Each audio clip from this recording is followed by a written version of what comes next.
Hello friends, मैं शशिकांत आप सभी का आपके अपने चैनल टेस्ट फॉर बेस्ट पर स्वागत करता हूं।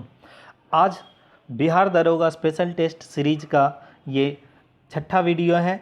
इसमें हम लोग देखेंगे आज राष्ट्रपति और उपराष्ट्रपति से संबंधित कुछ प्रश्न। इसके उत्तर आपको वही 3 सेकंड का पॉज मैं दूंगा हर एक क्वेश्चन के बाद। आप उसमें आंसर कर सकते हैं और उसके बाद मैं आगे बढ़ूंगा। तो दोस्तों, अगर आप इस वीडियो को आप इस चैनल पे नए हैं, इस वीडियो को पहली बार देख रहे हैं, तो प्लीज़ सब्सक्राइब करें इस चैनल को और बेल आइकन बटन दबाएं, जिससे आपको नए अपलोड किए वीडियो का नोटिफिकेशन तुरंत मिले। तो दोस्तों, हम लोग स्टार्ट करते हैं राष्ट्रपति एवं उपराष्ट्रपति संबंधित प्रश्न और उत्तर भारतीय संविधान का। और ये मैं उपराष्ट्रपति और राष्ट्रपति का पहला वीडियो है। इसमें अभी एक वीडियो और मैं बनाऊंगा इससे संबंधित क्वेश्चन का। तो देखते हैं, पहले हम कुछ राष्ट्रपति से संबंधित महत्वपूर्ण आर्टिकल देख लेते हैं। देखिए, आर्टिकल 52 जो है, सबसे पहले तो समझेंगे कि राष्ट्रपति, तो राष्ट्रपति पद बना होगा पहले हमारे संविधान में, एक पोस्ट क्रिएट किया गया होगा प्रेसिडेंट का। तो उस पोस्ट को जब क्रिएट किया गया तो उसको आर्टिकल 52 में जगह दिया गया। तो अनुच्छेद 52 क्या हो गया? राष्ट्रपति का पद। क्लियर। अगला जो आर्टिकल है 53, कंटिन्यू अभी देखते हैं 52, 53। 53 क्या है कि जब पोस्ट बना होगा तो उस पोस्ट को कुछ पावर तो दिया होगा ना, कुछ पावर दिया होगा, कुछ उसका वर्क दिया होगा। तो पोस्ट बनने के बाद क्या हुआ कि पावर और वर्क दिया गया कि इस पोस्ट का ये पावर होगा और ये वाला काम ये कर सकता है। तो अनुच्छेद 53 में पोस्ट बनने के बाद उसको कार्य एवं शक्तियाँ दी गई। ठीक है, अभी राष्ट्रपति नहीं आया है, अभी पोस्ट का क्रिएशन हुआ, फिर आर्टिकल 53 में उनको उस पोस्ट को ये शक्तियाँ और वो क्या क्या काम करेंगे वो मिला। 54 में क्या हुआ? अब राष्ट्रपति का निर्वाचन हुआ, यानी इलेक्शन हुआ। तो इलेक्शन हुआ तो अब राष्ट्रपति आ गए हैं। ठीक है, तो 52 में क्या हुआ? पोस्ट बना, 53 में कार्य एवं शक्तियाँ मिली और 54 में राष्ट्रपति का निर्वाचन होना, यानी इलेक्शन होना। क्लियर है। अब अगर देखेंगे अनुच्छेद 61 क्या कहता है कि जब आ गए राष्ट्रपति, पोस्ट पर बैठ गए हैं, तो भाई अगर वो कुछ गलत कर रहे हैं तो उनको हटाया कैसे जा सकता है? तो उनको हटाने का क्रिया महाभियोग, अपीजमेंट कहलाता है, जो संसद के दोनों सदनों में के किसी भी सदन में उठाया जा सकता है, अपीजमेंट लाया जा सकता है। क्लियर है। तो अनुच्छेद 61 में राष्ट्रपति को हटाने की प्रक्रिया स्टार्ट होती है 61 में। ये चारों कंटिन्यू है, लेकिन आर्टिकल 61 की बात कर रहा है यहाँ पे। ठीक है, हटाने का प्रक्रिया, महाभियोग, अपीजमेंट 61 में। अनुच्छेद 72 क्या कहता है कि राष्ट्रपति को क्या शक्तियाँ हैं? तो क्षमादान की शक्ति है। जैसे मृत्यु दंड को वो आजीवन कारावास में बदल सकते हैं, आजीवन कारावास को वो छोटा कर सकते हैं। ठीक है, तो ये अनुच्छेद 72 में क्षमादान की शक्ति है। अनुच्छेद 85 में वो लोकसभा का डिसॉल्व कर सकते हैं, उसको विघटन कर सकते हैं कि हाँ चलो ये लोकसभा भंग हो गया, वो मिड में भी कर सकते हैं। लेकिन उसका एक प्रक्रिया होता है, ऐसा नहीं है कि कोई अच्छे ढंग से चल रहा है और उसको डिसॉल्व कर दिए, तो वो तो फिर तानाशाही के रूप में, लेकिन उसका एक प्रक्रिया होता है। लेकिन उनको ये शक्ति, लोकसभा को डिसॉल्व करने की शक्ति मिली हुई है अनुच्छेद 85 में। अनुच्छेद 123 में अध्यादेश ला जो अध्यादेश हमने देखा है कि अभी प्रधानमंत्री नरेंद्र मोदी द्वारा बहुत सारे ऑर्डिनेंस ला करके और नए नए बिल बनाए गए।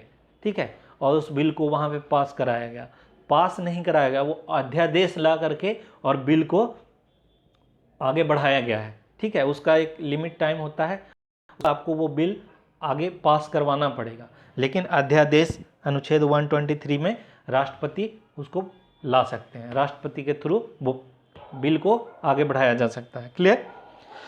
अनुच्छेद 143, राष्ट्रपति को अगर कहीं कुछ भी प्रॉब्लम हो रहा है, किसी चीज़ से संबंधित कोई निर्णय लेने में उनको प्रॉब्लम हो रही है, तो वो सलाह ले सकते हैं किससे? सुप्रीम कोर्ट से। सुप्रीम कोर्ट के जो मुख्य न्यायाधीश हैं ना, उनसे राष्ट्रपति सलाह मशविरा कर सकते हैं। तो ये अनुच्छेद 143 है। तो ये आर्टिकल्स काफ़ी इंपॉर्टेंट है, राष्ट्रपति से संबंधित है, इसको जरूर ध्यान रखिएगा। अब हम लोग चलते हैं क्वेश्चन और आंसर पे। तो पहला क्वेश्चन है राष्ट्रपति द्वारा राष्ट्रीय आपात स्थिति की घोषणा किए जाने के बाद किस अवधि तक उसका अनुमोदन संसद के प्रत्येक सदन द्वारा हो जाना चाहिए? 1 माह के अंदर, 2 माह के भीतर, 4 माह के भीतर, 6 माह के भीतर? इसका सही उत्तर होगा 1 माह के भीतर। देखिए, भारतीय संविधान के अनुच्छेद 352 के अनुसार राष्ट्रपति द्वारा आपात स्थिति की घोषणा की जा सकती है। ठीक है, 52 हमने पिछले वीडियो में 52, 352, 354 और 352, 356 और 360 यानी कि 4 के गैप का हमने आपात स्थिति बताया था।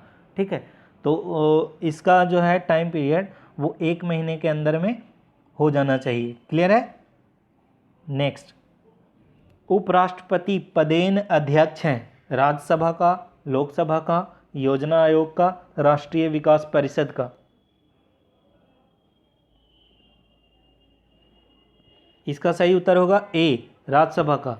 आर्टिकल 89 का 1 के तहत भारत के उपराष्ट्रपति राज्यसभा का पदेन सभापति होता है। क्लियर है?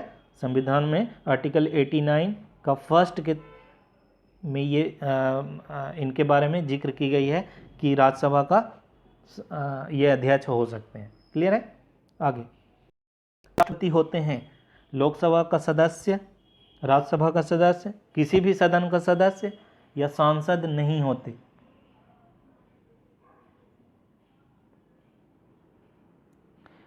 इसका सही उत्तर होगा सांसद नहीं होते। लोकसभा का सदस्य, राज्यसभा का सदस्य, किसी भी सदन का सदस्य तो हो सकते हैं वो, लेकिन सांसद नहीं होते। क्यों? क्योंकि आर्टिकल 66 का सेकंड पार्ट में उपराष्ट्रपति को संसद या राज्य विधानमंडल का सदस्य होने का अनुमति नहीं देता है। ठीक है, लेकिन वह यदि किसी पद पर हैं तो निर्वाचन के पश्चात उसे उस पद पर से त्यागपत्र देना पड़ता है। ठीक है, जिस दिन से वो उपराष्ट्रपति का पद ग्रहण करेंगे उस दिन से उन्हें वो पहले वाला पद खत्म छोड़ना पड़ेगा। क्लियर हुआ? नेक्स्ट, किसने 2 पूर्ण अवधियों तक भारत के उपराष्ट्रपति का पद संभाला था? सर्वपल्ली राधाकृष्णन, वीवी गिरी, बीडी जत्ती, एम हिदायतुल्ला?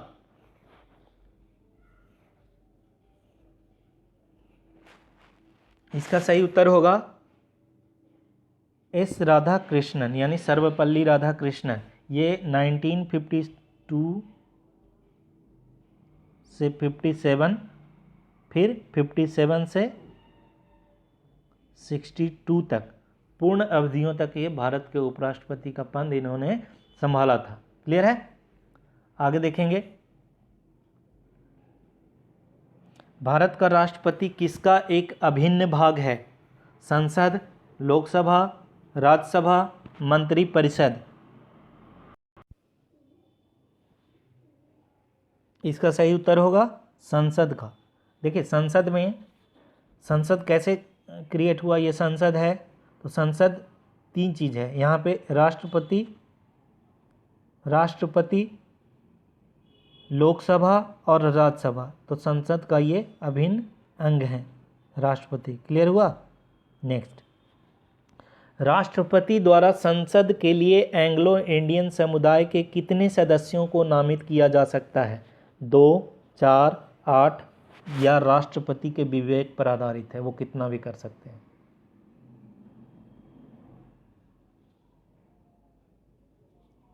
इसका सही उत्तर होगा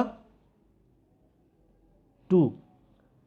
संविधान के आर्टिकल 331 के अकॉर्डिंग यदि राष्ट्रपति की राय में लोकसभा में एंग्लो इंडियन समुदाय का प्रतिनिधित्व पर्याप्त नहीं है तो वह लोकसभा में उस समुदाय के 2 से अधिक सदस्यों को मनोनीत कर सकते हैं। लेकिन ठीक है, यहाँ पे एक सेकेंड, हाँ, इसमें देखिए संसद के लिए एंग्लो इंडियन का, तो आपको मैं बता दूं कि लोकसभा में वो 2 व्यक्तियों को नामित करेंगे जो एंग्लो इंडियन होगा, और राज्यसभा के लिए 12 व्यक्तियों का नाम वो दे सकते हैं। क्लियर है? आगे, राज्यसभा के सदस्य का निर्वाचन कितनी अवधि के लिए होता है? 2 वर्ष, 4 वर्ष, 5 वर्ष, 6 वर्ष।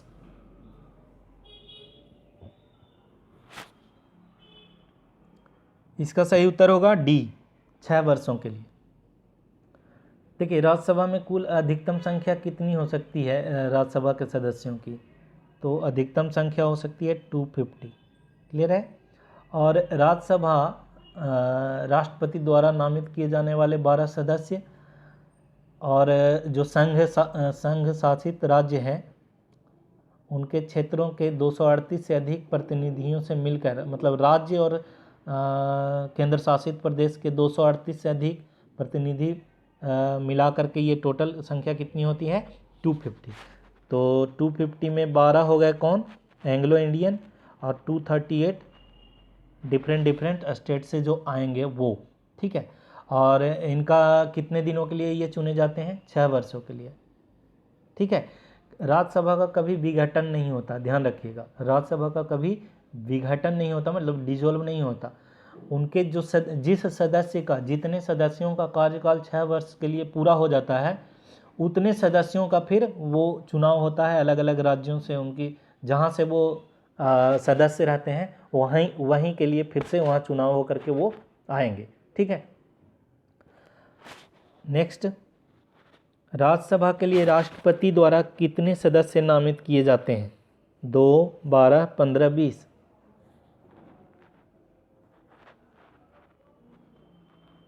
इसका सही उत्तर क्या होगा? 12।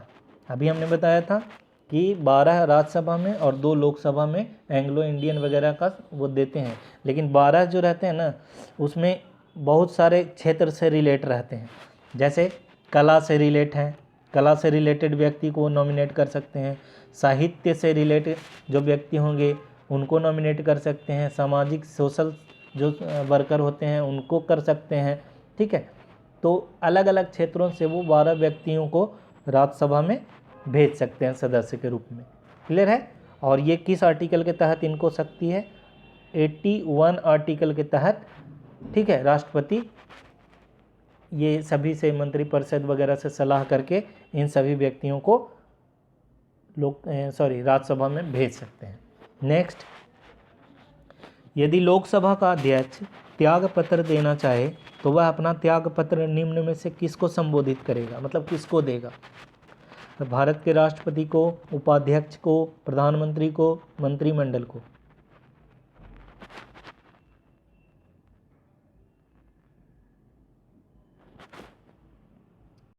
इसका सही उत्तर होगा उपाध्यक्ष। क्या होगा? देखिए, संविधान के आर्टिकल 94 का बी के अंतर्गत लोकसभा का अध्यक्ष उपाध्यक्ष को और उपाध्यक्ष अध्यक्ष को संबोधित करके जो हस्ताक्षर सहित अपना वो त्याग दे सकते हैं। क्लियर है? आगे, जब राष्ट्रपति और उपराष्ट्रपति दोनों के पद एक साथ खाली हों तो राष्ट्रपति पद पर अस्थायी रूप से कौन काम करता है? संसद के दोनों सदनों द्वारा नामित कोई व्यक्ति, लोकसभा का अध्यक्ष, राज्यसभा का उपसभापति या भारत का मुख्य न्यायाधीश? इसका सही उत्तर होगा डी, भारत का मुख्य न्यायाधीश। भारतीय संविधान के अनुसार निम्नलिखित में से क्या संवैधानिक निकाय या संस्था है? वित्त आयोग, राष्ट्रपति, विकास परिषद, योजना आयोग, उपर्युक्त में से कोई नहीं?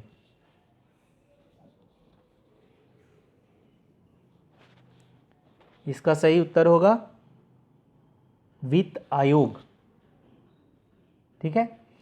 संविधान के अनुच्छेद 280 के तहत संविधान प्रारंभ होने के 2 वर्ष के भीतर प्रत्येक 5 वर्ष की समाप्ति के बाद या राष्ट्रपति के विवेक पर वो रहता है कि एक आदेश के द्वारा वो वित्त आयोग का गठन कर सकते हैं। क्लियर है? तो जब राष्ट्रपति ने गठन किया है तो वो संवैधानिक संस्था बन जाती है। नेक्स्ट, पहले वित्त आयोग का गठन कब हुआ था?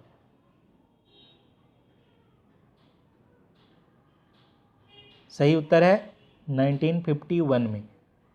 नेक्स्ट, भारत के राष्ट्रपति द्वारा वित्त आयोग की नियुक्ति कितने वर्षों बाद की जाती है?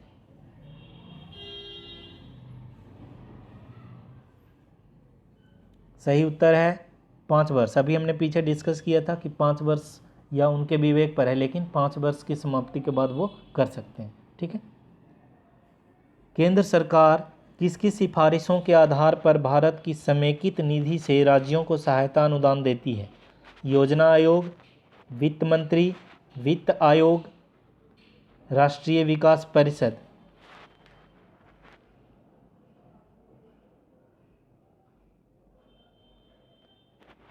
इसका सही उत्तर होगा वित्त आयोग। भारतीय संविधान के आर्टिकल 280 के अनुसार राष्ट्रपति द्वारा प्रत्येक 5 वर्ष पर गठित होने वाला केंद्रीय वित्त आयोग संघ और राज्यों के मध्य जो भी राजस्व का वितरण होता है तथा भारत के समेकित निधि से राज्यों के राजस्व सहायता अनुदान पर जो लागू होने वाला सिद्धांत के संदर्भ में अपना वो सिफारिश देता है। क्लियर है? नेक्स्ट, केंद्र और राज्य के बीच केंद्रीय संसाधनों के निर्णय पर परामर्श करने के लिए राष्ट्रपति द्वारा किस निकाय का गठन किया जाता है?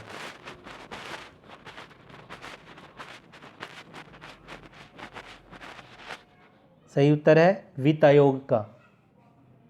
नेक्स्ट, संघ लोक सेवा आयोग के सदस्यों की नियुक्ति किसके द्वारा की जाती है? कानून मंत्री द्वारा, राष्ट्रपति द्वारा, प्रधानमंत्री द्वारा, मुख्य न्यायाधीश द्वारा। सही उत्तर है राष्ट्रपति द्वारा। संघ लोक सेवा आयोग के सदस्यों की नियुक्ति आर्टिकल 316 का फर्स्ट के तहत राष्ट्रपति के द्वारा की जाती है। क्लियर? नेक्स्ट, भारत के अटॉर्नी जनरल की नियुक्ति कौन करता है?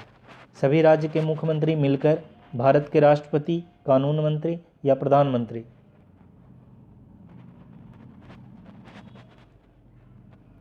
सही उत्तर होगा भारत के राष्ट्रपति।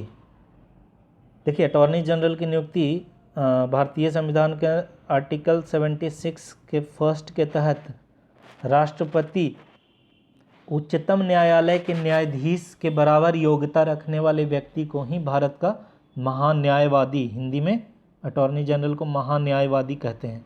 ठीक है, महान्यायवादी की नियुक्ति करते हैं। ये अटॉर्नी जनरल का क्या होगा क्वालिफिकेशन कि वो जो मुख्य न्यायाधीश होते हैं ना उच्चतम न्यायालय, उनके जैसा उसका योग्यता होना चाहिए। क्लियर है? आगे, निम्न में से भारत का वह राष्ट्रपति कौन थे जो 2 बार राष्ट्रपति के पद पर रहे थे?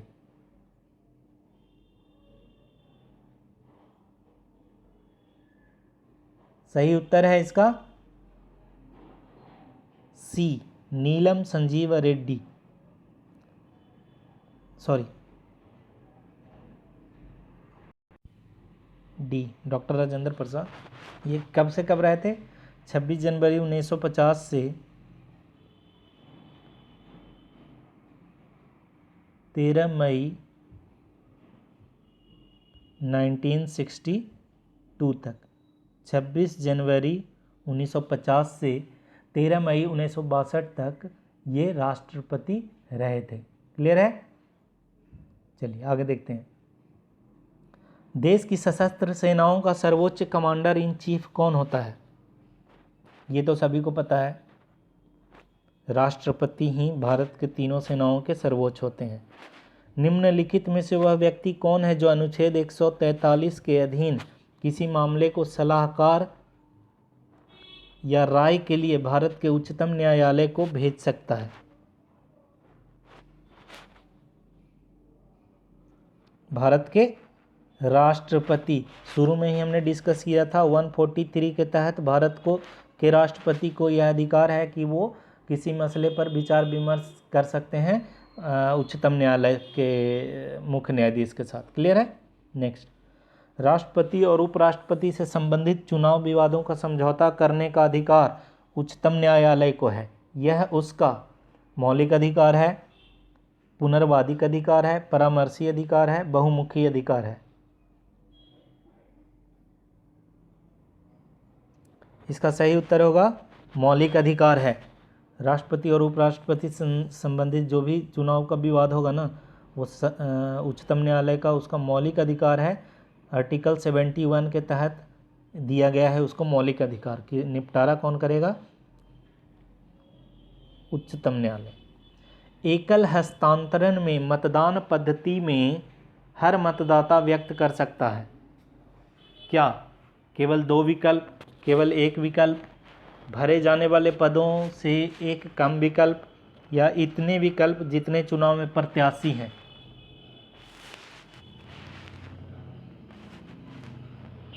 इसका सही उत्तर होगा डी, इतने विकल्प जितने चुनाव में प्रत्याशी। आगे, भारत के राष्ट्रपति के पद को भरने के लिए निर्वाचन का आयोजन निम्नलिखित में से कौन करता है? भारत का उपराष्ट्रपति, भारत का निर्वाचन आयोग, भारत के मुख्य न्यायमूर्ति, भारत का अटॉर्नी जनरल।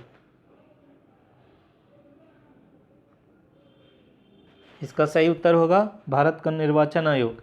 आर्टिकल 324 के तहत भारतीय निर्वाचन आयोग द्वारा इसको आयोजन इसका कराया जाता है। क्लियर है? नेक्स्ट, भारत का उपराष्ट्रपति होता है लोकसभा का अध्यक्ष, राज्यसभा का पदेन अध्यक्ष, राष्ट्राध्यक्ष, शासनाध्यक्ष। हमने पहले भी ये क्वेश्चन देखा है, राज्यसभा का पदेन अध्यक्ष। नेक्स्ट, निम्नलिखित में से वह व्यक्ति कौन था जिसे भारत के राष्ट्रपति के रूप में निर्विरोध चुना गया था?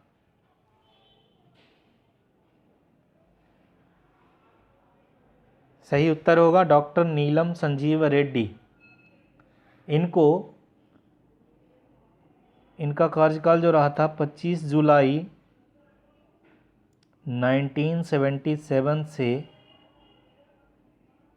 25 जुलाई 1982 तक, ठीक है। और ये निर्विरोध निर्वाचित हुए थे, इनके अगेंस्ट में कोई खड़ा नहीं था। भारत के निम्नलिखित पदासीन उपराष्ट्रपतियों में से किसने राष्ट्रपति के पद के लिए चुनाव लड़ा और हार गए? सर्वपल्ली राधाकृष्णन, वीवी गिरी, भैरव सिंह शेखावत, इनमें से सभी। इसका सही उत्तर होगा भैरव सिंह शेखावत। देखिए, भैरव सिंह शेखावत 13वें राष्ट्रपति पद का जब चुनाव हो रहा था, 13वें राष्ट्रपति के पद का जब चुनाव हो रहा था, तो ये खड़े हुए थे प्रतिभा देवी सिंह पाटिल के अगेंस्ट में, ठीक है। 2007 में प्रतिभा देवी सिंह पाटिल के अगेंस्ट में 2007 में 13वें राष्ट्रपति का जो चुनाव हो रहा था, उसमें ये खड़ा हुए थे और पराजित हो गए थे। और Pratibha Devi Singh Patil becomes first female president of India. Next, Bharat का पहले राजनीतिज्ञ राष्ट्रपति, सॉरी राजनीतिज्ञ नहीं, अराजनीतिज्ञ करिएगा, अराजनीतिज्ञ। भारत के पहले अराजनीतिज्ञ राष्ट्रपति कौन थे? मतलब जिनको राजनीति से कोई मतलब नहीं था। Doctor Zakir Hussain, doctor APJ Abdul Kalam, doctor Sarvepalli Radhakrishnan, doctor Rajendra प्रसाद।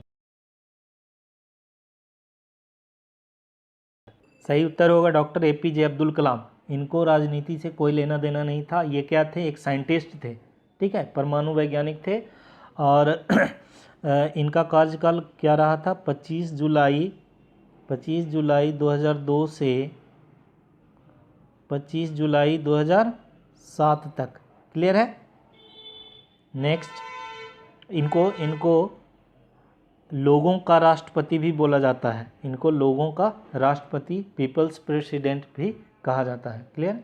नेक्स्ट, राष्ट्रपति संविधान के किस अनुच्छेद के अंतर्गत आपात स्थिति घोषित कर सकता है?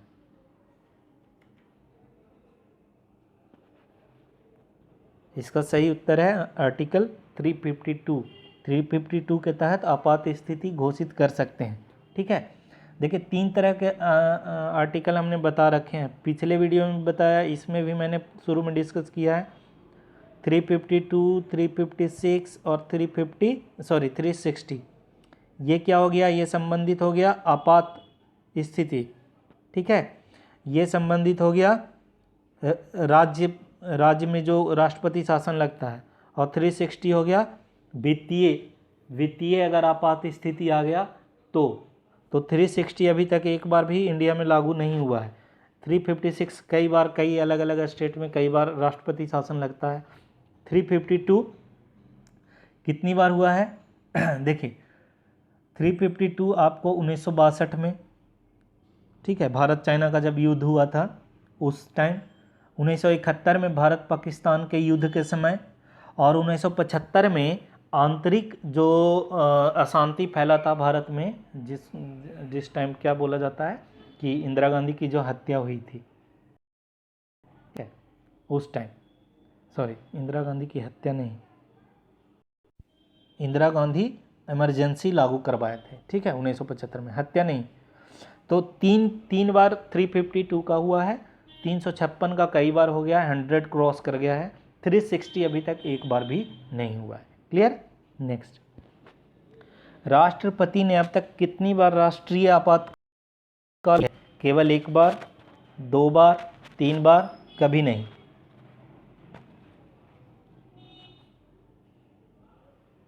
इसका उत्तर होगा 3 बार। अभी हमने देखा 3 बार, कब कब, 62, 75 और 71 में। क्लियर है। नेक्स्ट, किस वर्ष में भारत के राष्ट्रपति ने आंतरिक अव्यवस्था के कारण आपात स्थिति लागू की थी? 62, 65, 71, 75।